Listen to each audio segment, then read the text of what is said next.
یہ بچہ آپ کے سامنے ایک مثال ہے. کیا قرآن دنیا سے مٹ سکتا ہے؟ جواب دیں آپ. کیا قرآن دنیا سے مٹ سکتا ہے؟ نہیں. قیامت سے پہلے نہیں مٹے گا. قیامت کے قریب اللہ اس کو قرآن کو اٹھا لے گا. اور وہ کیوں نہیں مٹے گا اس کی مثال آپ کے سامنے اس بچے کی شکل میں موجود ہے. میں اس بچے سے قرآن کریم میں سے پورے قرآن میں سے میں ابھی پڑھوا کے دکھاتا ہوں. مجھے بتائے یہ بچہ حافظ ہو گیا ہے اور اس کو قرآن بہت اچھا یاد ہے. تو مجھے بھی یقین نہیں آ رہا تھا. میں نے کہا آپ اسٹیج پر بلوائیے, آپ اسٹیج پر بلائیے, مجھے مائک دیجئے اور میں آپ سب کے سامنے من چاہے جگہ سے پڑھواتا ہوں. اگر اس نے پڑھ دیا تو یہ بچہ حافظ قرآن ہے. تو میں پڑھوانے سے پہلے ہی اس کو شاباشی دے رہا ہوں. ماشاءاللہ یہ حوصلے کی بات ہے.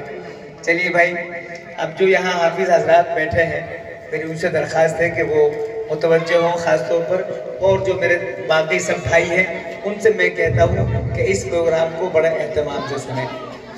ماشاءاللہ آپ حافظ قرآن ہیں؟ آپ حافظ قرآن ہیں؟ جی ماشاءاللہ ماشاءاللہ. قرآن کریم کے اندر اللہ پاک نے سورہ بنی اسرائیل جو 15واں پارے سے شروع ہوتی ہے اس میں ایک رکوع اللہ پاک نے بڑا اہم رکوع عطا فرمایا ہے. مجھے وہ بار بار زبان پر آ رہا ہے. وہ ہے وَقَضَى رَبُّكَ أَلَّا تَعْبُدُوا إِلَّا إِيَّاهُ وَبِالْوَالِدَيْنِ إِحْسَانًا. یہ بڑا اہم رکوع ہے. ترجمہ تفسیر میں تو رات گزر جائے گی. میں اس معصوم بچے سے درخواست کرتا ہوں کہ یہ والا رکوع پڑھ کے سنائیں. أعوذ بالله من الشيطان الرجيم. بسم الله الرحمن الرحيم. وقضى ربك ألا تعبدوا إلا إياه وبالوالدين إحسانا. إما يبلغن عندك الكبر أحدهما أو كلاهما فلا تقل لهما أف ولا تنهرهما وقل لهما قولا كريما. واخفض لهما جناح الذل من الرحمة وقل رب ارحمهما كما ربياني صغيرا. ماشاءاللہ. بھائی سب مل کے کہہ دیجئے سبحان اللہ. سبحان اللہ. حافظ ہو تو ایسا ہو کہ جہاں سے آپ کہیں وہاں سے پڑھ رہے. بھائی پہلے سوال میں تو پاس ہو گیا ماشاءاللہ. تھوڑا سا مشکل سے سوال کرتا ہوں. اس بچے کو داد کی ضرورت بھی ہے اور کھاد کی بھی ضرورت ہے, تو آپ لوگ کھاد آپ لوگ برسائیں. ماشاءاللہ انعامات سے نوازے بھائی. دوسرا رکوع میں بہت مشکل پارہ ہے, 20واں پارہ.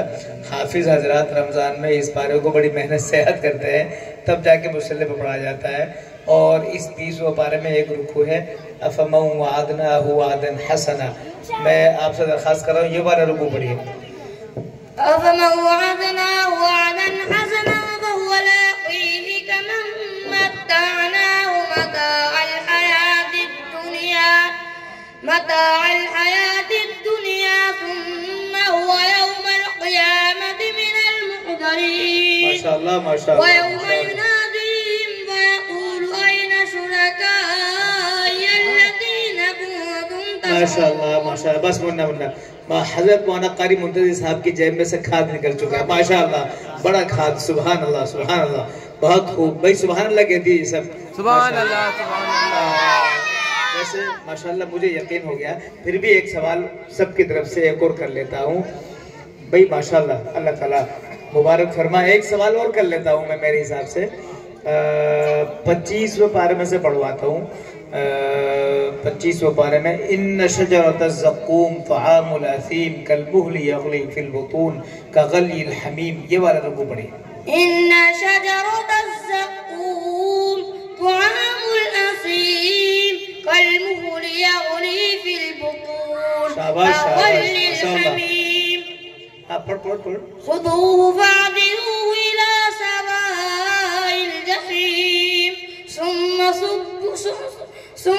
صبوه فوق رأسه فوق رأسه من عذاب الحميم. بہت بہت بڑا حوصلہ چاہیے بھائی، گھبرائیے مت. جزاک اللہ، آپ نے پڑھ دیا طبیعت خوش ہو گئی. دیکھیے میں آپ سب سے یہ عرض کرنا چاہتا ہوں کہ حافظ جو ہوتا ہے نا وہ ایسا ہی نہیں ہے کہ بھائی 2-4 حرف رٹ لیے اور حافظ کہلا گئے. بھائی میں یہ کہتا ہوں حافظ ایسا ہی ہونا چاہیے کہ جب ضرورت پڑے سورہ یاسین کی تو سورہ یاسین بھی حاضر ہے، جب ضرورت پڑے سورہ رحمان کی تو سورہ رحمان بھی حاضر ہے، جب ضرورت پڑے سورہ کہف کی تو سورہ کہف بھی حاضر ہے. میں آپ کے لیے بہت بہت شاباشی دیتے ہوئے آپ سب سے درخواست کرتا ہوں ایسے بچوں کو آپ ضرور حوصلہ بڑھائیں، دعاؤں سے نوازیں اور ان کو آگے بڑھنے کی دعائیں بھی کریں. جزاک اللہ. شاباش شاباش شاباش.